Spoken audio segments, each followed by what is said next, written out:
Hi, I'm Yegi. I'm an entrepreneur and success coach who wants it all. Family, luxury, career, and the freedom to do whatever I want, whenever I want. And I'll do whatever it takes to get there. I created the Yegi Project to document my journey and inspire others to do the same. My mission is to change the world by influencing and leading others to do what they love and live fulfilled lives. Hello. Welcome back to the Yegi Project. Today we have Dr. Jasmonae Joyriel, who is a licensed psychologist. I am so excited to pick her brain about mental health, work-life balance, entrepreneurship, and burnout, because we all know, and my listeners know, we can all use help in all those areas. No matter how good of a control we have over our lives, some things always sneak up and we can use help managing it better. Please, Dr. Jasmonae, go ahead and reintroduce yourself. Tell us a little bit about who you are and what do you do, and then we'll go from there. Yes. So again, thank you for having me today. I am a licensed psychologist, which means that basically I work a lot with clients in direct therapy, and specifically I work around trauma, and then I work a lot with couples in sex and eroticism, but what comes in that oftentimes is also a lot of stress around career navigation. How do you really create a customized life that most of us grow up on these conveyor belts? And then we get to a point where we're not in the relationship that fulfills us. We are not with the career where we feel aligned. We don't feel supported. And we really have created a life that doesn't really look like who we want to be or who we're meant to be. And so oftentimes that is when people end up in my office, and we get to work. And so I have a private practice, as well as I facilitate retreats and workshops.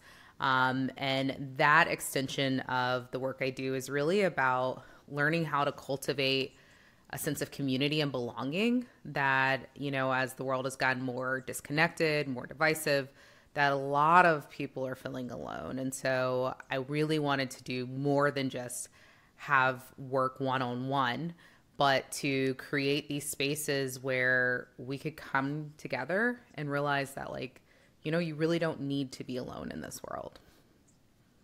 Yeah. That's beautiful. Well, thank you for your work. We definitely can use the retreats and also the one-on-one, as much as one-on-one counseling as people can handle, right? These days, like you said, we do really feel disconnected, no matter how connected we are in the online world. I do interact with a lot of people who feel disconnected. Now, let's not jump into the topics just yet. So I want to get to know you personally a little bit better and ask you some fun icebreaker questions. So the first one is, if you were to pick a fruit or a vegetable, which one would it be and why? Ooh, a fruit or a vegetable? Like if you were a fruit or a vegetable. I was like, can I be something like a tomato where it's confused as one, but it's really the other? I think I'd go tomato. First one. Okay, awesome. Yeah. Do you have a favorite meme currently? Do I have a favorite meme? Gosh, no. I am horrible with memes. I am horribly disconnected from pop culture in that way. But usually I will get like the remnants of a meme. I do have some kiddos, and so I usually am doing the mom thing, which is like, what's that mean? So you yeah. still get to know a little bit. Nice. All right. Do you have a guilty pleasure? Oh, I don't know that pleasure is guilty for me. So I think all of my pleasures just feel really good. It's a tricky question for you. I said you're a psychologist, so it's a tricky question for you. I'm sure you have analyzed and why it won't be guilty for you. Yeah, but I guess as far as some pleasures, so I have pleasures that are really satiating. Like, so that would be something like time with friends. That's a pleasure that I like to really soak into. I can spend hours with a good group of friends and some wine. Maybe guilty, if there was guilty. it would probably. I am a horrible fan of Netflix's reality television. So things like Love is Blind, The Ultimatum, all of those. I am, yeah. I love to watch them, pick them apart, and then piece them back together and be like, here's your treatment plan. Yeah, maybe I shouldn't like these, but I love it, and it's Yeah. yeah. I think a lot of Americans, we do love those shows. All right, what is one thing that most people don't know about you? Ah, it's an interesting one. Um, Gosh, I think that depends on my phase of life. What I think people probably don't know currently, um, is that I still have ups and downs with my business. I would say that's not something I publicly talk about, but is definitely very alive and well. Um, The you know, reality of any business, no matter how established, and I'm happy you mention it because a yeah, lot of people feel like everybody else that they see out in the world on podcasts, on social media, that everything's always perfect, and they kind of look down upon their business if it's not doing well at that moment. But yes, like I own up to that too. Sometimes my business is booming, and sometimes I'm like, hey, what just happened? yeah, yeah. I think But it's hard it's a, to talk about, right? It's hard to yeah, talk about because we don't want to seem like we're not doing good because we do want to build more clients, and it's just like a tricky subject. But I do like to talk about the reality of business. There are ups and downs. yeah. And I think it's a vulnerable space, right? So I think that for me is in that vulnerable space, it's being able to like check in with my own levels of insecurity. Like, oh, do I really know what I'm doing? um, but also that I think it's really important that that's also how you find help. And there's wonderful like community out there. Yes, wow. Thank you for that point. That's very, very true. All right. So, next question. If you can change one thing with a magic wand, what would it be? The first thing that comes to mind. I I guess, I guess yeah, I would skip to the end where I think I have really been able to have clarity around the life that I want and I'm moving towards it. So I think if I had a magic wand, I think yeah, I would have those final pieces in place and just be Nice. living it. Have a very clear version of what you want your life to be. Did I understand that correctly? Yeah, like it's like I think I have like 90% of it and there. And so there's like a final few pieces that I'm like, if I could just click those, like life would be great. And so I think that's what I would do is like 10% done. Awesome, awesome. Now, a little bit more serious question. So, what has been the biggest challenge in your life or business, and what did you do to overcome it? Or if it's a current challenge, what are you doing to overcome it? The biggest challenge in my life would be I was in a really abusive marriage and it was occurring at the same time as grad school. And so really was just surviving it, finding the few anchors that I had and friends. I had a few support as far as mentors went. Uh, I think, and then getting out of it. So once my ex-husband got arrested, I really focused on healing, getting support. Beautiful. And we'll talk about that.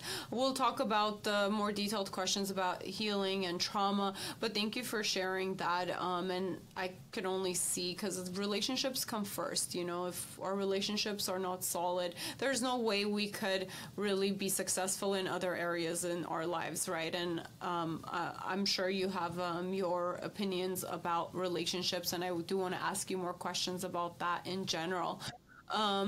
But I guess we can foreshadow to those questions right now since it did come up. So as far as relationships, so how do you kind of either work on a relationship you're currently in? It could be romantic or friendship or family, or how do you know that it's time to kind of let that relationship go? Yeah, so that's a multifaceted question. And so I will start with that. I think relationships start with yourself. That really to get a gauge of whether a relationship is something that can be improved upon or whether it's misaligned and it's not a good fit, it starts with really knowing yourself. That oftentimes we bring our own stuff into a relationship. And so that collides with whoever we're in relationship with, their stuff.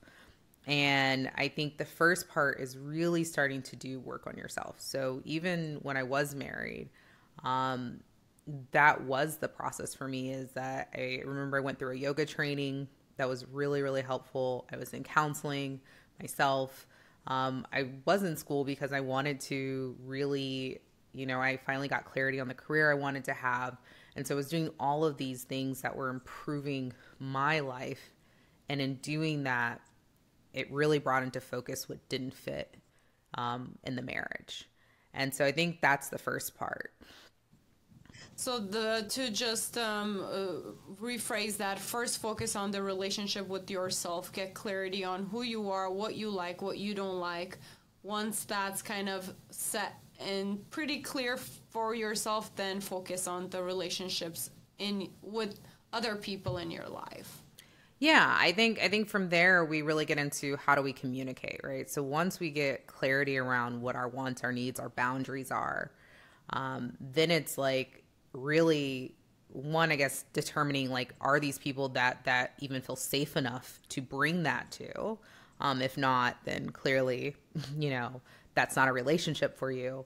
But if it's somebody that you love, that you've invested time and energy in building that relationship with, is really trying to communicate with them like, hey, here's what I need from you. Here's what I want. Here are my boundaries for this relationship. Here's how I can feel respected and safe. Here's how I can move towards you in a way. And seeing if it's viable, right? Because I think that's one of the things I think I hear a lot in some of the social media spaces is like, nope, I'm done. I don't have time. And it's like, that's not actually how relationships work. Again, You bring in your stuff and other people bring in theirs. And so part of doing your work is realizing that other people have their work to do, and then really determining, can they do their work in a way and in a timeliness that works for you. So it's not just that I've decided what I want to need and you don't fit it, but once I really figure out me, I communicate my needs to you. And then we start doing this thing called collaboration, right? And if we can meet each other, then that relationship, really repairs, and if anything, strengthens. And if not, that's where I decide, you know what? I just don't think this works. I see. So both parties need to be willing to put in the work on themselves and within the relationship. I'd say being willing and capable, right? So I may want to put in the work. Whether I'm capable of putting in that work is a different story sometimes. Really? You don't think if anybody really wants anything, they can accomplish it? I think they can, and I think that it can take a significant amount of time and energy and investment. And that is a huge ask, right? So if enough of my life works, if enough of my life works, can I really do that? Yes. Is that reasonable? I don't know. I see. Now, will it be the same concept if it's a parent and a child relationship? I think funny enough, I just did an article on this. I don't think that just because you're a parent that means you're owed a relationship, right? Children don't choose to come in the world. They don't choose to be born. And so therefore the choice they do have is how they want to be seen and treated. And I think when parent and children know how to hold that space, right? There is a hierarchy when children are young, but still they have needs. They deserve to be seen whole people that feel loved, valued, and respected. And so when that doesn't happen, that relationship becomes strained. And I think oftentimes there's the onus is put on the child to maintain a relationship that may not be healthy, that may not be reciprocal, that may not feel safe. And I don't agree with that.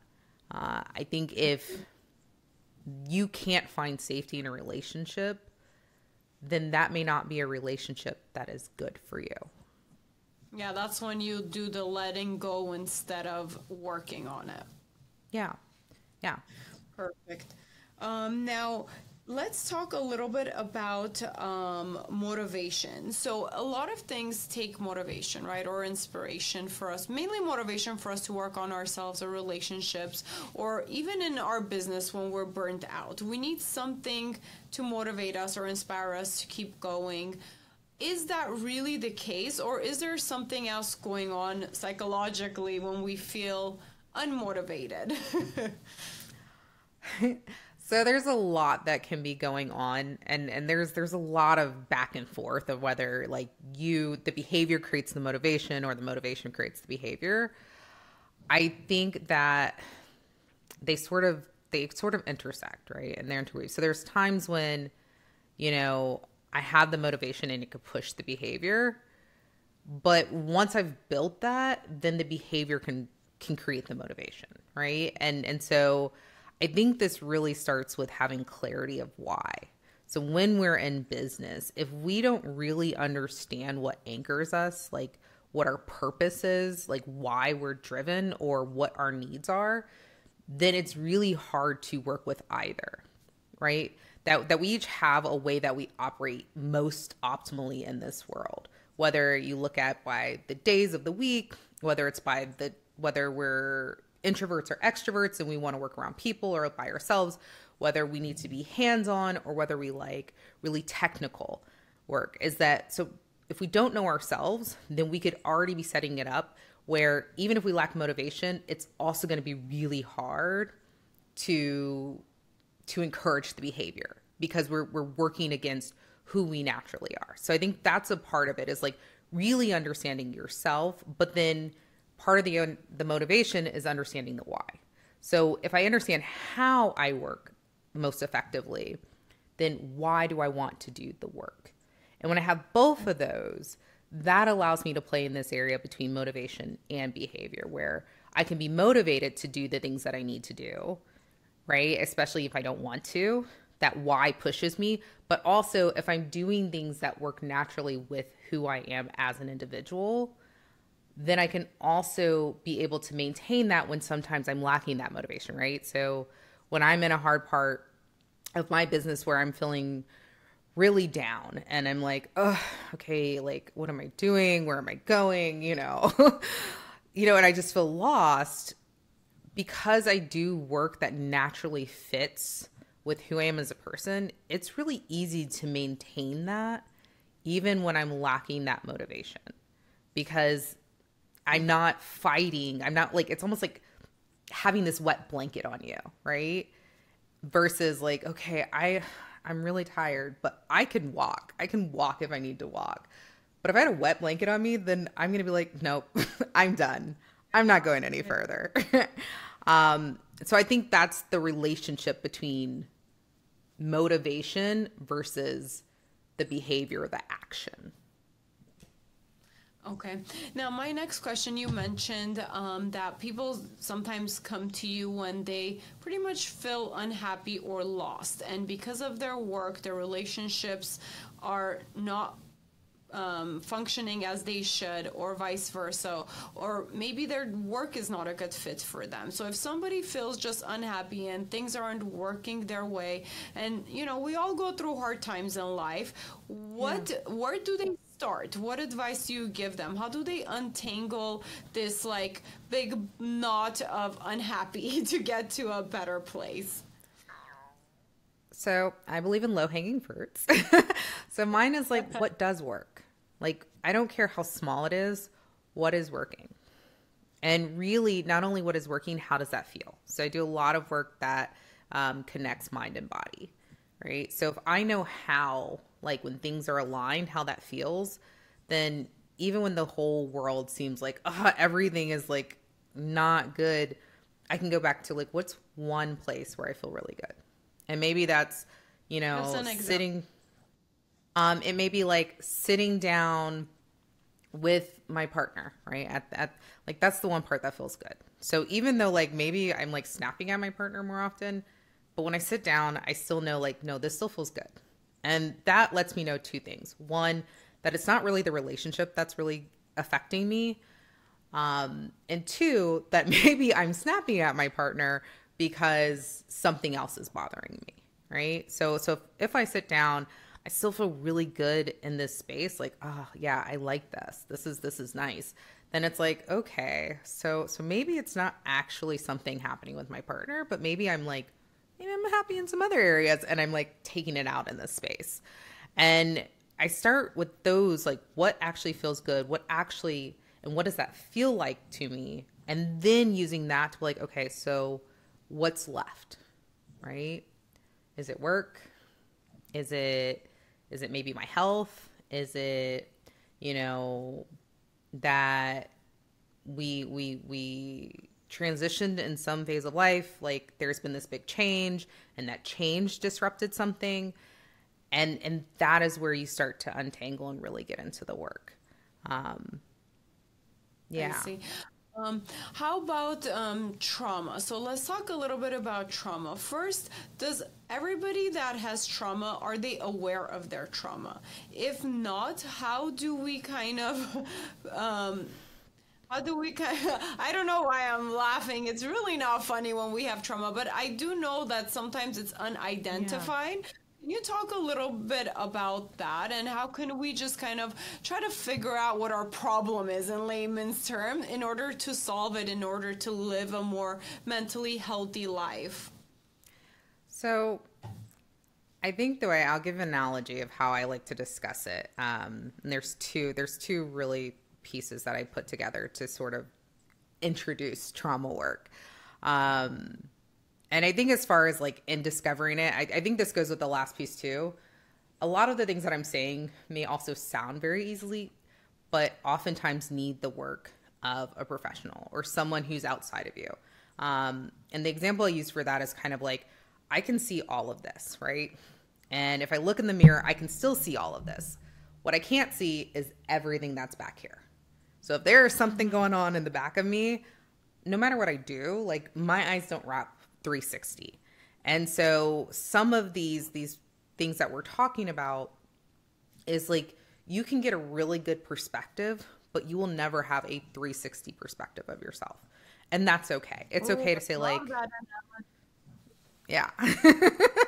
So it's okay to say like, I need an extra pair of eyes. So that's one part to the previous question in this one. But as far as trauma goes, the first part of it is that when I think about trauma, I often work with those who have really difficult situations that stem from like what happened during childhood or what happened related to identity or just learning how to survive in this world. And the way I like to say it is that like everything is brilliant until it's not. And so every behavior we do for a reason. And so let's say like you have, this little kid, parents argue, yell, scream, and it's really scary for this little kid. And the little kid doesn't have power. They can't say, hey, this really scares me when you're yelling and screaming, right? Or stop, or I'm going to leave, right? They don't have agency like that. And so what they do is they run to the room, they put their blanket over their head, and they take themselves away, right? And they're like, I'm not going to be here. I'm not going to deal with this, right? So they totally shut down. And that is brilliant, right? For a little kid to know, like, this is how you can protect yourself when your parents are being really scary, like the people who take care of you are being scary.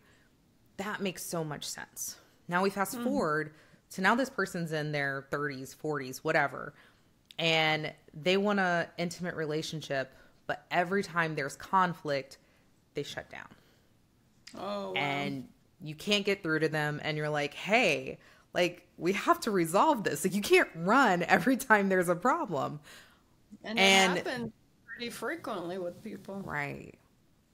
Where that was a really effective approach when you were a child, but as an adult now, it's really ineffective. In fact, it's hurting you creating the relationships you want to need. Maybe it's hurting you in your career because every time you have to get feedback, you just totally fall apart because you don't know how to be there, because at one point in time you didn't have agency, and even though you do now, it doesn't feel like you have agency.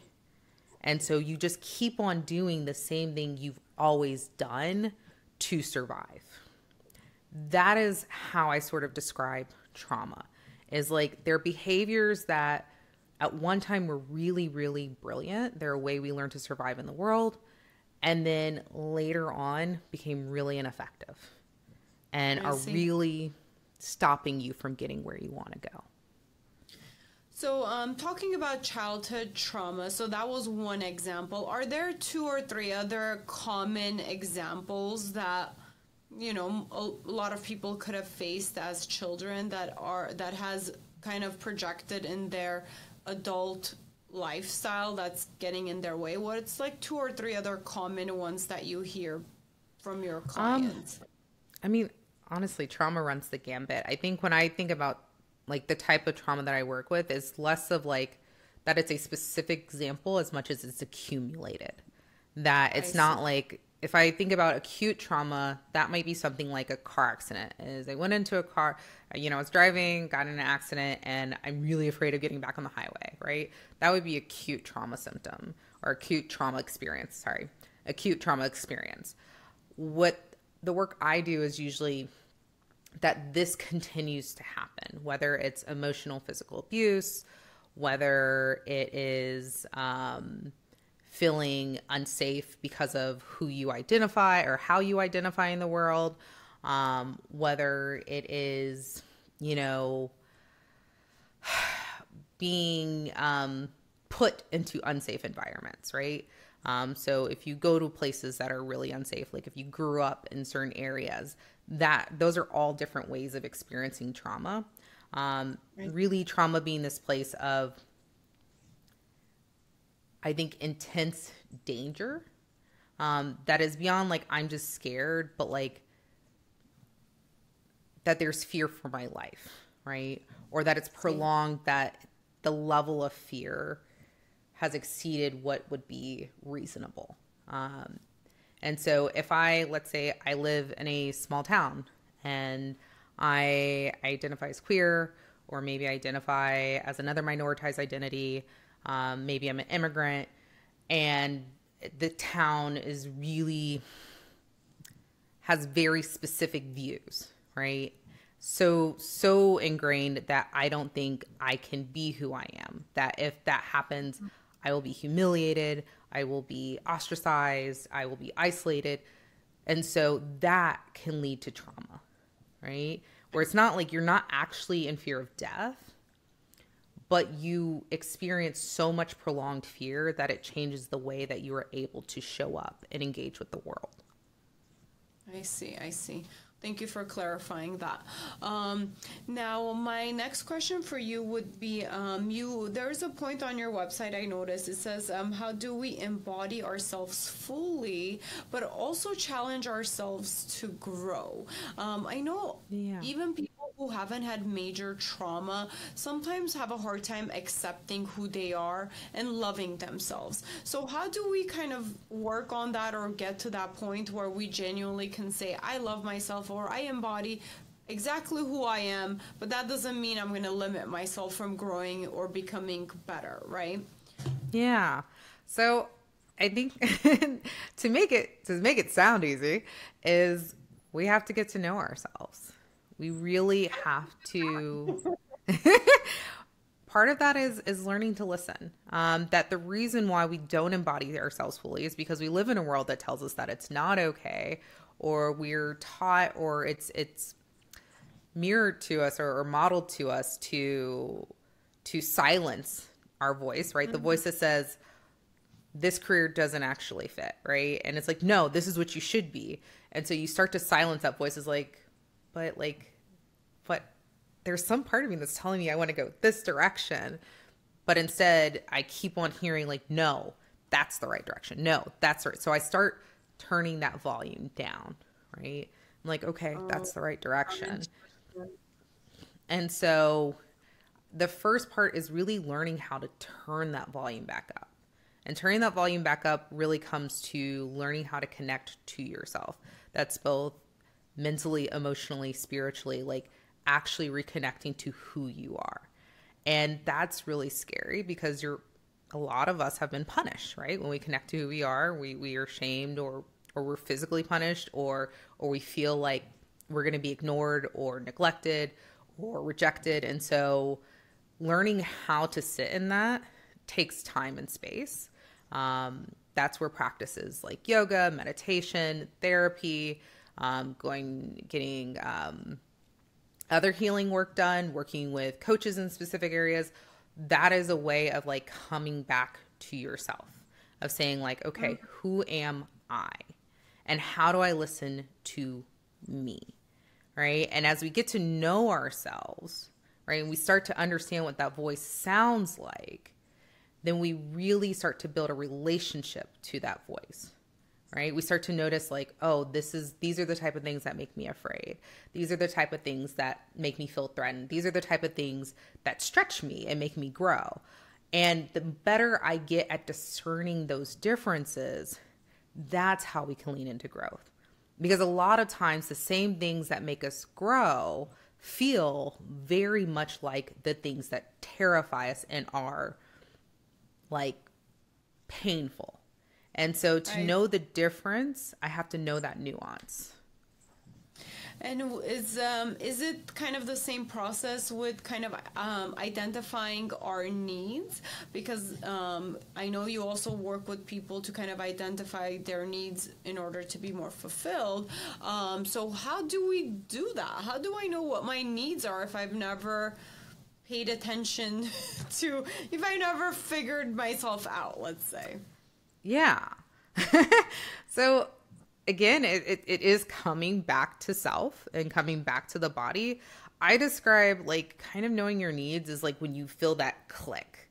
Like there's like when somebody is repeating what you said, it's like, oh, so what you said was, and you're like, that's not exactly it. Versus, oh, so what you said was, and you're like, yes, that's exactly what I said. That's the difference. So when I feel that click, that is how I know it's me, right? Because it fits together so well. There's like this, yes, you got it, right? Versus, well, sort of. And if I move it and I twist it, then I guess it kind of fits. And I think that's often what we're doing with our needs is like we're most of the time moving and twisting and like, well, that's sort of what I need, until we actually like feel it and we're like, that's what I need. I see. Can you give us an example of how we can communicate a need? If it's in a relationship, if it's in a work environment, I guess those are the two most common places I can think of. But knowing our needs and communicating our needs can be two separate things. And I know a lot of people get anxious or are afraid to even voice their needs. Maybe, I don't know, for whatever reason that they don't feel safe enough to, maybe, or I don't know the psychological part of it, the reasons why we do that, but I do know a lot of people are afraid to voice their needs. How do we attack that, or how do we start practicing and being okay with voicing our needs? So I love to play the what if game. And not a what if game to judge ourselves, but to really get to the core fear. And so if it's like, oh, I can't do that, why? What would happen? Right? What would happen if you did? What if? And you say, well, if I did, then I would look stupid. Okay. So what would happen if you look stupid? Well, then that would mean ... And you keep on going, right? All the way down to the core fear is like, well, if I look stupid, then nobody will talk to me. If nobody wants to talk to me, then I'd be all alone. If I'm all alone, then that just reminds me of how unlovable I am in this world. Whatever. Let's say that's the core. You get to that and then bringing them back together. So if I say this, I am afraid that it may prove that I am unlovable to the core. And you get to put them right next to each other and really see, right? Because then it's like, does that still fit, right? Like, if you say this, do you really think that this is what it will mean if somebody doesn't say it? And if you're like, yes, then that might take some extra exploration and work. But oftentimes it's like, oh, well, no. I mean, I guess if they said, you know, they didn't want to meet that need, then maybe this isn't the right place for me. Right? So that's one way I like to attack meeting needs. The other one is that other exercise, which is, so what if you share this need and they don't meet it? What does that say about the place, the person, the relationship, whatever it is? What does it say about them? Right? If they are unable, again, or unwilling to meet that need, well, is that the relationship you want? Is that the job you want? Is this the place where you want to stay? Yeah, because we can only control our actions after we voice our needs. Right. And so so before we get to the communicating part, we really look at, like, one, what is the fear around it? But also, like, what does this say about whatever we're engaging in? That if this isn't a place where my needs are valued or there's not space for my needs, is this a place I really want to be? And if I do all that work on the front end, when it comes to the actually communicating it, it becomes so much easier because that's not running through my head anymore.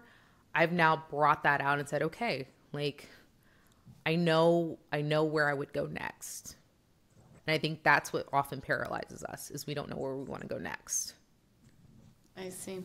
Now, we all have shitty days.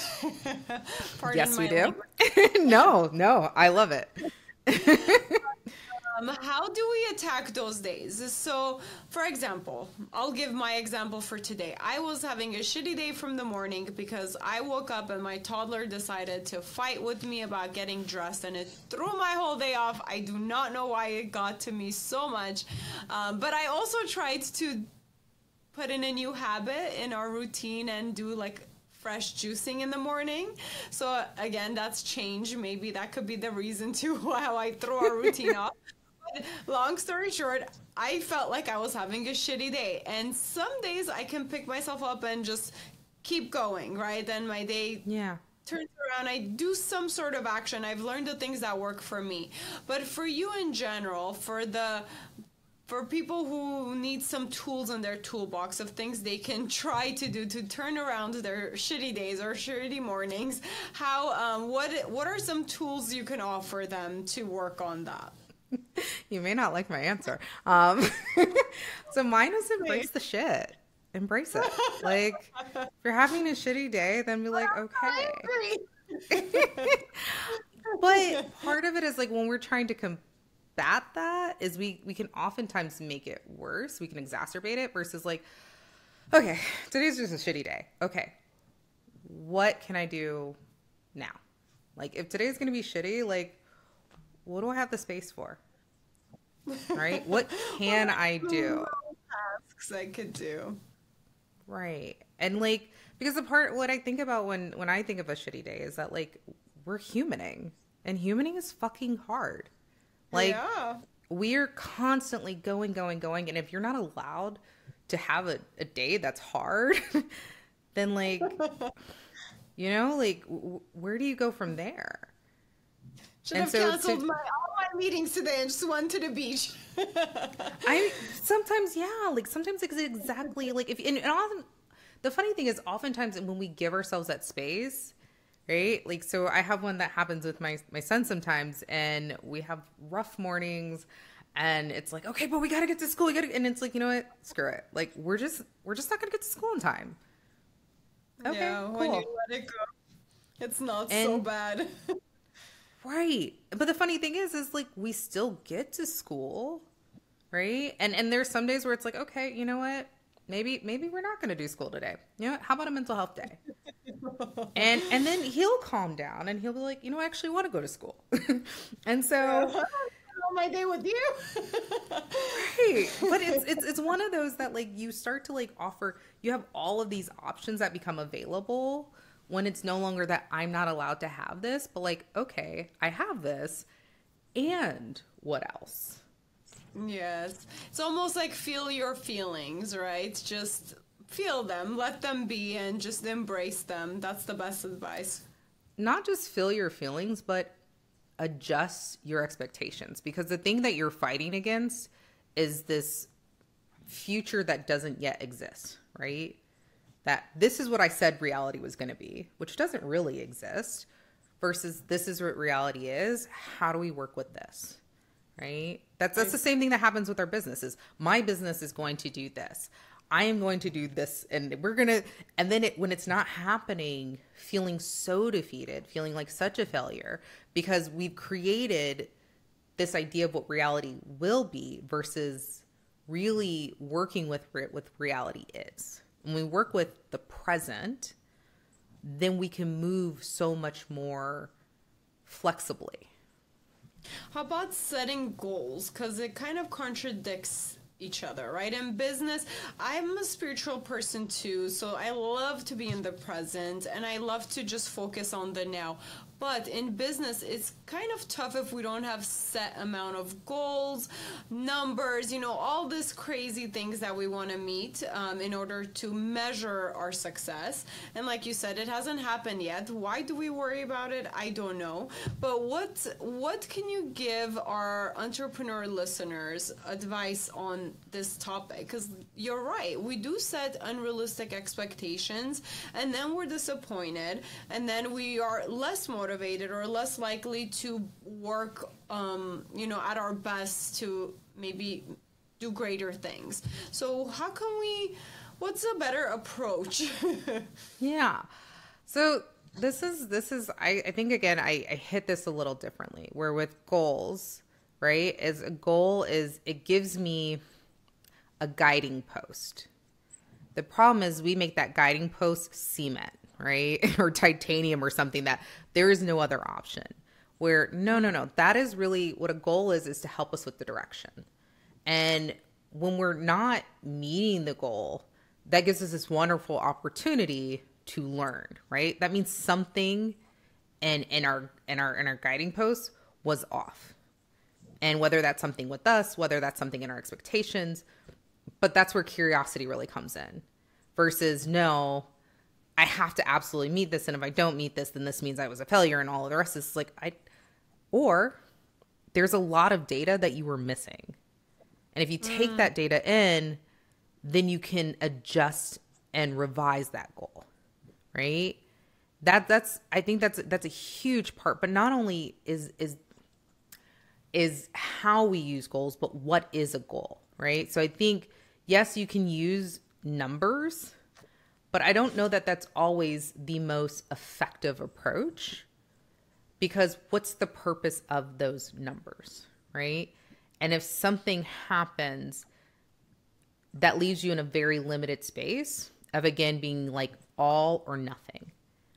And so if part of the goal is that I am more successful, then how might I measure? What are the other ways I might measure that? Like, because if I have actively so let's say I don't know that it's a real recession. Don't quote me. I'm not an economist. But in a place where a lot of clients I've known, a lot of like in the area I am, there have been a lot of layoffs recently where the goal could have been, I want, me measuring my success would be getting this promotion, right? Or getting this raise. And that's been the goal, but I get laid off. And part of getting laid off is what's happening in the world environment, like what's happening in the world around me. But if I'm looking at that, getting a promotion or getting a raise is a measurement of me improving, right, in my career, then another way I can look at it is like, what have I done to facilitate my personal growth? Like what kind of courses, how am I pushing myself? What relationships have I built? All of these are not, quantifiable goals, but still would demonstrate that I have actually done better and moved forward, which is what the purpose of the goal is.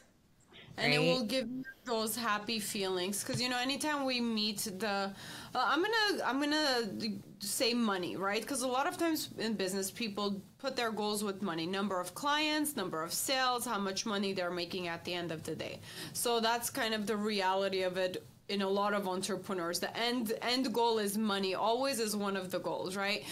So from what I understand, and correct me if I'm wrong, you're saying basically, okay, even if you have that goal, don't only measure your success with meeting this X amount of money or clients that you want to meet, but also other ways that you can measure your success. So money doesn't only equal success. So maybe your personal development, the classes you're taking, or the changes you're making in your clients' lives, if that's what you're doing, or the volunteer work you're doing, or maybe the videos you're recording, anything like that, to also have other things to measure your success, to kind of keep yourself going instead of just focusing on that one way numerical way of measuring. Did I understand that correctly? Or Absolutely. So I think what it comes to is like a comprehensive lens versus a very narrow lens, right? Oh. So if we have a very narrow measurement, then it leaves us to this like, yep, I hit or miss.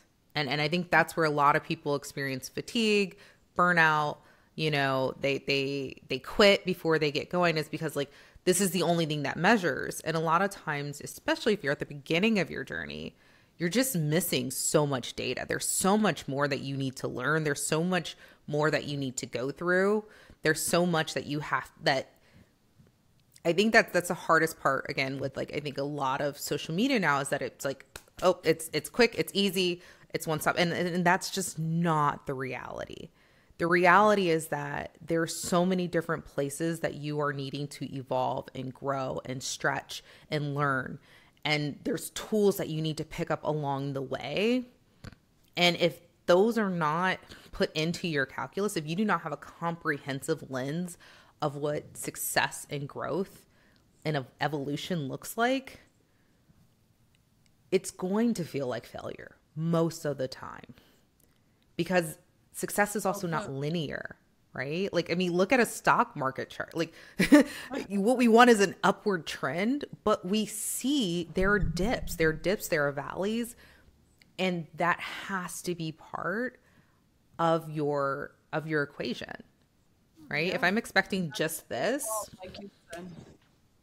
Yeah. Perfect answer. Thank you so much. Now, we are running short on time, so I'm going to ask you our last final question. So one question I love to ask my guests is, what does a happy and fulfilled life look like to you today? And was it different 10 years ago? I don't know that it was I don't know that it was totally different. Maybe slightly different. I think before it was more of sacrifice, like, well, if I have this, then I guess I don't need this. And I think in everything that I experienced, I just realized like I don't want to sacrifice anymore. That I spent a lot of my life sacrificing. Okay. Yeah. And what all of it means is I want to wake up and know that I can continue learning and growing, that I can see the world, that I always want to feel like the stupidest person in the room. I always want to feel like the world is massive and all I've seen is a small bit of it. And so those are really big values of mine that I want to continue to expose myself in ways that stretch and challenge me. And I want a life full of laughter. So I imagine tons of friends, tons of mentors, tons of mentees, wonderful dinners, and just like connections like this. Like I said, I'm close to the ideal. The only thing, I'm probably not traveling as much as I would like, but I think cultivating community. Yeah. I love that. Now, to close, can you tell us, do you have any sort of morning, night routine, rituals? What does a day in your life, a typical day, look like? And also, where can people find you? Yeah. So my morning routine, I wake up at 5 a.m.